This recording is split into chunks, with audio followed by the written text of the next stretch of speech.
In this video, I'm going to show you how to add a border in Adobe Express.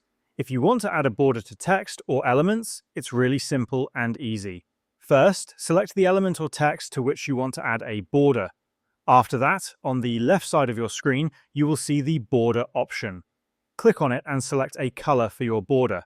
You can also click on More Colors and select any color from the color picker. Once you have selected the color, you will see the border thickness option. Adjust the thickness to your liking. You can also select a border style from the available options to customize how the border looks.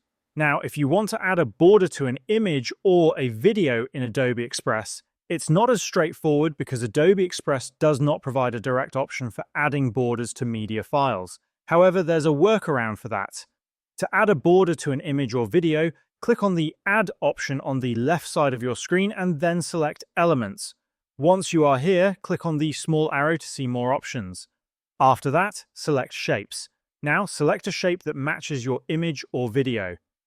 After you have added the shape to your canvas, click on it and go to the Fill option on the left side of your screen. Set the fill to None so that the inside of the shape becomes transparent. Then, resize the shape to match the edges of your image or video by dragging the corners.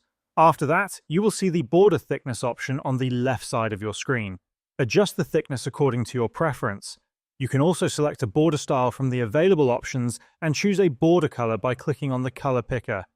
Once you have aligned the shape correctly and adjusted the border thickness, your image or video will have a clean border around it. And this is how you can add a border in Adobe Express.